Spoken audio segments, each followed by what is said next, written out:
and welcome all. You're watching Football Daddy. I am Ankit Agarwal, and as usual, I am joined by my good friend and co-host for all of the videos here at Football Daddy, Sakshi Maria. Today, we have a load of things to talk about. We are going to be talking about a usual Game Week 5 preview. We are going to be talking about the FPL tips and suggestions. So, without wasting any time, let's jump right into the agenda for today's discussion. So as you can see on your screen on the left hand side, we are going to be talking about the topics on the screen. We are also going to be talking about the game week 5 fixtures, which you can also see on the screen.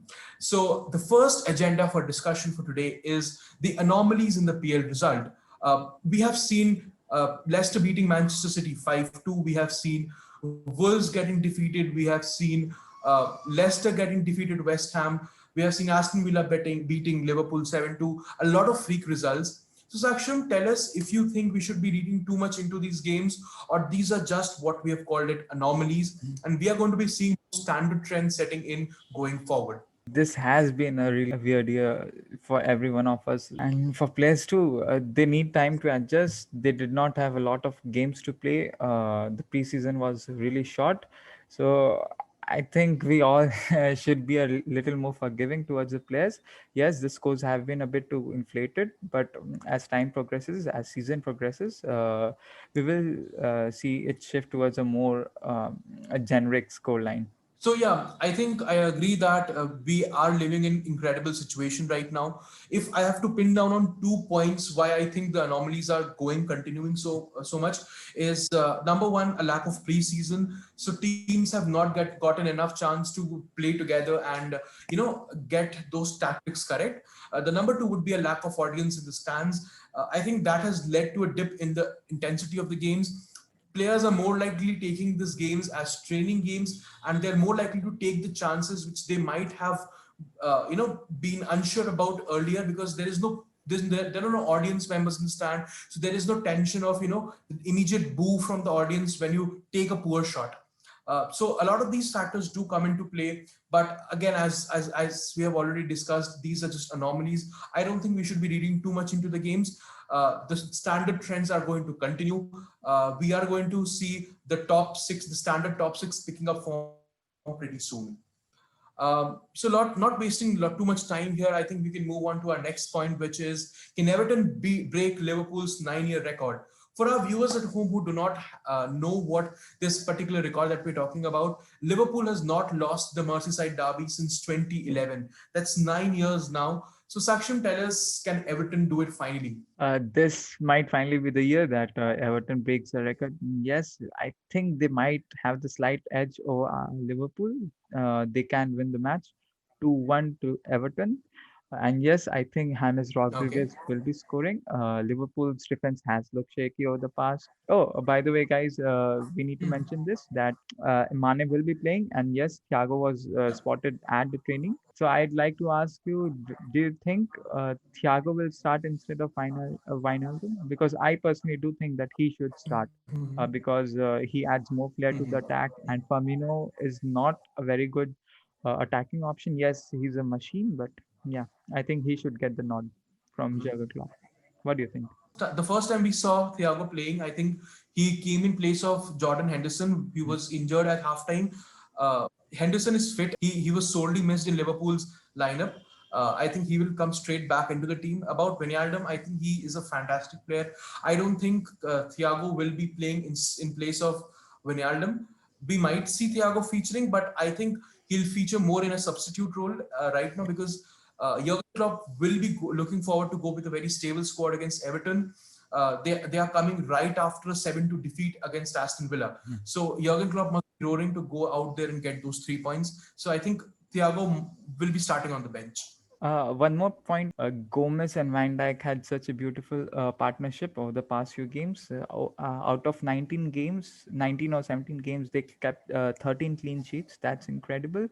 But they did falter last week against Aston Villa, even though they might be starting the game together.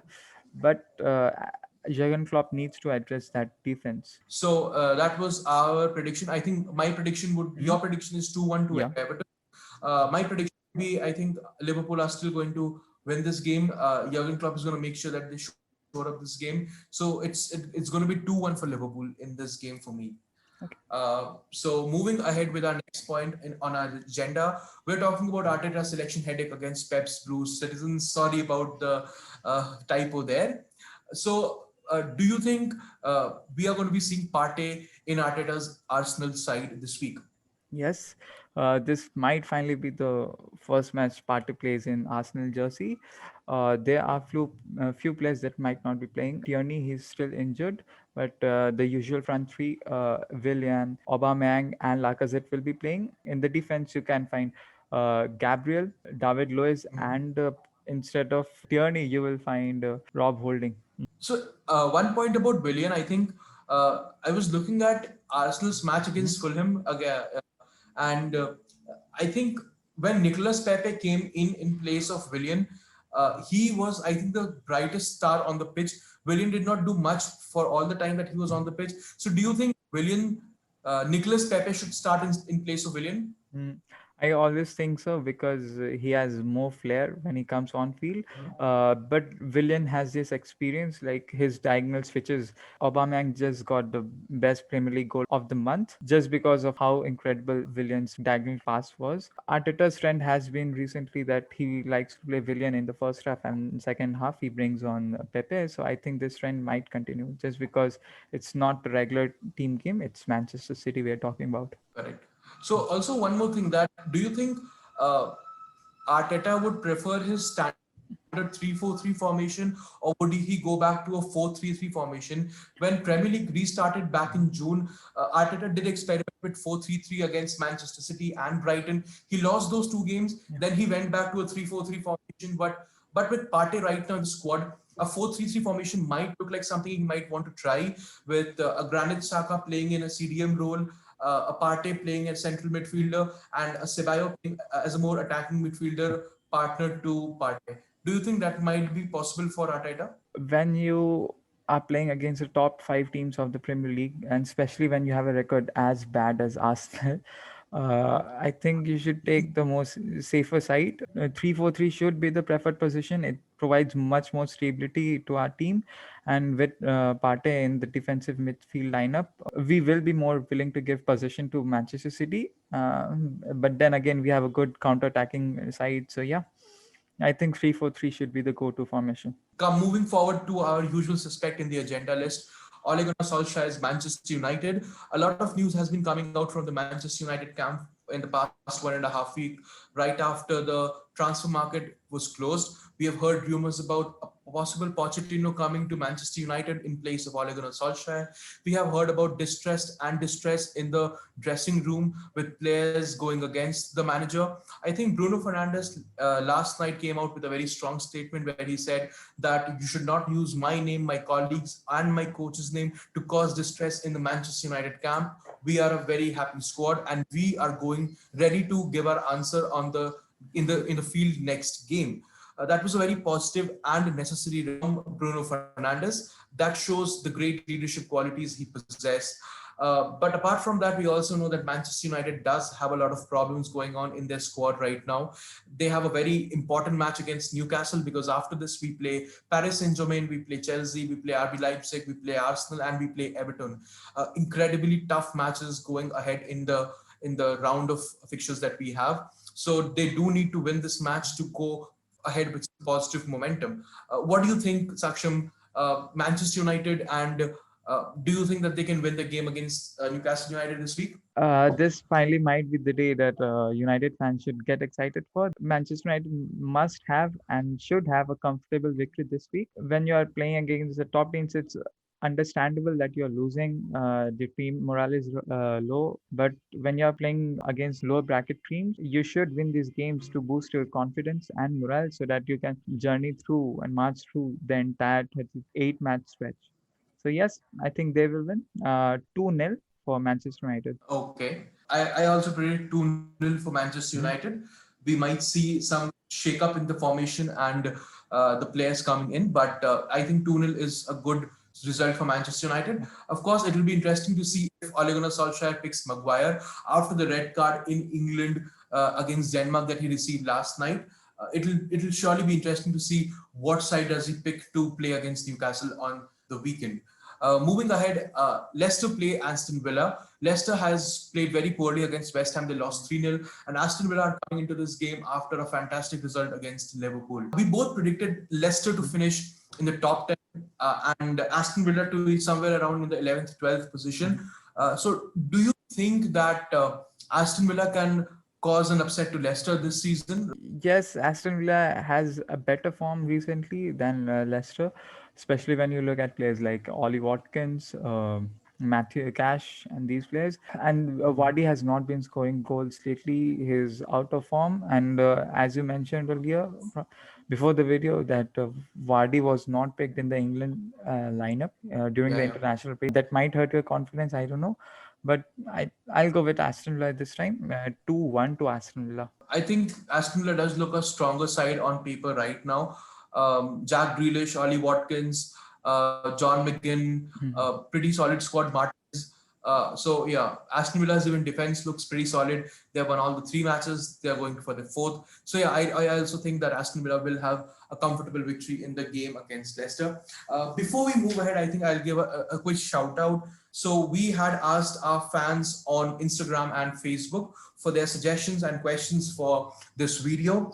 We have had one of our followers, Deep Raj, who has sent us some suggestions for discussion in this video. We have discussed most of what he requested us and what he suggested us. But one thing that I think we did not touch upon, which was in his suggestion, is potential Ziyech Premier League debut. So we are not talking about Chelsea versus Southampton here in detail, because we both think, I think Chelsea are going to be comfortably winning this match, even though Southampton have a pretty good squad. But I think Chelsea should have this match easily in their bag. But about Ziyech, I personally know that he played in the Morocco match in last Friday evening.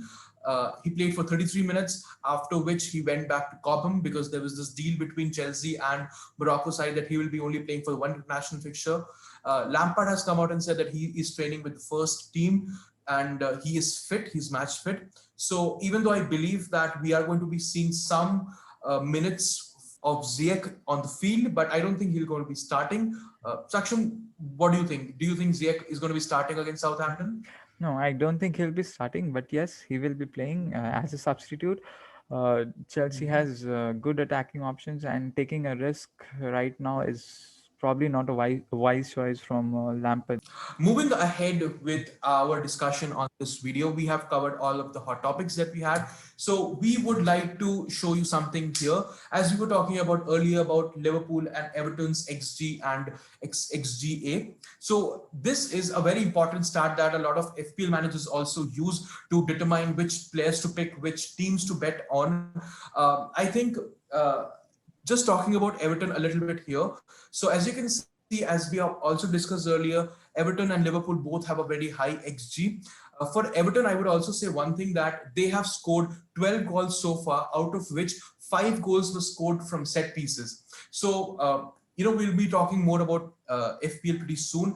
But any of your FPL managers, if you're looking to buy one of Everton's assets right now, look for someone who is on set piece duty, because they have scored 5 goals from set piece. They are going to be adding some more in the season going ahead. For Tottenham also have got a very high XG of 9.59 and also a very high non-penalty XG of 8.83. Tottenham has actually scored the highest number of goals from open play this season, with 9 of the 12 goals coming from open play. So they have been really good in counter-attacks and really productive in their counter-attacks. If you look at Manchester United, they have a very low XG. Actually, they have got only 3.55, which means they're expected to create only 3.55 goal scoring chances, which actually also talks a lot about how their strikers are not actually performing that well, because they are not creating as many goal scoring chances. Apart from that, I think if any of you are interested to know more about this, you can pause the video here, look at this chart. You will find a lot more details. So that is it that we wanted to talk about, and I think this acts a very good segue to our next topic in hand. We are going to be talking about the FPL and FPL tips. So on your screen, you can see my team. So as you can see, I think De Bruyne and Sterling are a little bit on the doubt to play for Manchester City against Arsenal. So I'll be waiting for Pep Guardiola's press conference before the match to take a more informed decision on De Bruyne and Sterling. But I think the first point I personally thought that would be of very important is Liverpool's defense worries. We have seen Liverpool conceding a lot of goals right now. So do you think that people should go jump on the hype wagon and sell Liverpool's defenders right now? What I usually do is instead of picking defenders from the best teams like Liverpool, Mhm. I rather go for defenders who are in form from smaller teams. Like, if I'm not wrong, you've picked Size from Wolverhampton, right? Yeah, I think that is a correct way to put it. Don't buy, don't sell. If you own a Liverpool defender, I don't think selling them is a good idea. If you don't own a Liverpool defender right now, I don't think buying them right now is a good idea. Mhm. I have personally gone with Robertson. I've had Robertson for quite a long time in the squad right now. I did not go with Trent Alexander-Arnold because he's not been looking sharp. I have seen Robertson going into the box more. He is getting into that goal scoring area more. So I just think that Robertson gives me a better value right now. I would also not go with a double on Trent Alexander-Arnold and Robertson because you will get those odd games more often right now where both of them score a 0 or a 1 point. In Premier League, we have so many better fringe options on defense right now with Ayling, Chilwell, Saez. I have selected from Wolverhampton. You have a lot of great options, and we also added one more point here about 5.5 defender or midfielder. So I believe that a player such as a Podence or a Harrison does not give as much value for a 5.5 as much as a Saez, Semedo, or a Chilwell will give you for the same amount of value. Saksham, what is your opinion? If you want to invest on the fullbacks, then yes, 5.5 is a decent option. But I'd not suggest you guys to go for 5.5 in the defensive midfield because they don't create many chances and it's very unlikely that they score goals. But fullbacks can Mhm. get into attacking positions because in modern football, you can see them getting more and more into attacking positions. Yeah, So yes, like Alexander Arnold, you saw how he did against Barcelona 2 seasons ago. As an yeah, attacking yeah. options is really good. Invest more heavily into fullbacks, but less heavily into defensive midfielders. But if you have the option to put money into a more attacking option like Kevin De Bruyne is not 5.5, but you get the point. So go for it. Yeah, yeah. Moving ahead with another point of discussion about City's assets, hold or sell. What do you think, Saksham? Given that we selected City to be the champions, do you think City is Mhm. not worth buying right now, or worth holding on to right now? Sterling has a good scoring record this season, 0.36 goals per match. So if you have Sterling in the squad, I'll say stick with it. But De Bruyne looks unlikely to pay this match fee. So instead of him, go pick someone else, Son or someone else, Bernardo Silva or Mhm. Bruno Fernandes. These are good options. Salah, I think he should be the team captain this week. Yeah. I would have personally picked Salah instead of Mane, but unfortunately, I'm out of free transfers. And as you can see in my defense, I have picked the players in form because you can see the blue stars. Cresswell, Castaigne, they have fine form this season, 7 plus. Vardy would not have been my pick. I would have picked Cartloin instead. Guys, one more update. Allison has picked up a shoulder injury, so he won't be playing this week. So about City's assets, 1 minute I'll like to go back to City's assets. I believe that again, I think what we said about Liverpool, if you have City's assets, they're not going to go rotten so early. We have seen City being the highest goal scoring team for the last 3 seasons, even though they are not playing as freely as right now, but they're going to go back to their best pretty soon. Neither of us expect City to finish any lower than second. We Yeah. predicted them to finish champions, but I don't think we can ever predict City to finish anywhere lower than second. So if you have to go that high into the score into the Premier League table, you have to score a lot of goals. So we also think that City is going to score a lot of goals in the season. So all of these players like Sterling, Aguero, Kevin De Bruyne are going to come handy. So if you have a City asset, hold on to them. Uh, if you have Kevin De Bruyne right now, since he's not going to be playing this week, uh, this might be a good opportunity for you to transfer him out and get Salah in if you don't have a Salah. If you have both, keep them. I think for me, the captain pick would also go to Salah, as you've already mentioned. He looks like a pretty strong contender against Everton. There is something about Salah and the derby matches. He likes scoring in them. I do think he's going to score a couple of goals for Liverpool in the match against Everton. What do you think? He should be the obvious choice this week. I don't know why, but he never takes Ravi lightly. He always scores, cuts in from the sides. So, what do you think? Which players can surprise us? Like one Uh, pick for I that can think surprise us this week? Pulisic from Chelsea can surprise her. Last week he did not score a goal. He was not very impactful. But this season he might get a breakthrough. Mm. Okay. For me, I think it will be John McGinn from Aston Villa. He can be a good differential. Uh, Leicester has been leaky in defense. They have let teams, score goals. You of course have Ollie Watkins and a Jack Grealish in Aston Villa, but John McGinn can also be a good 5.5 million option if you're looking for someone in that range in the midfield. I think that has been it for us. Thank you so much for joining us. Please consider liking, sharing, and subscribing if you liked what we're doing here. Don't forget to follow us on Instagram. We're at Football Daddy. We're also on Facebook, Football Daddy SC. Till the next time, thank you for joining in. We'll catch you in the next one. Bye bye.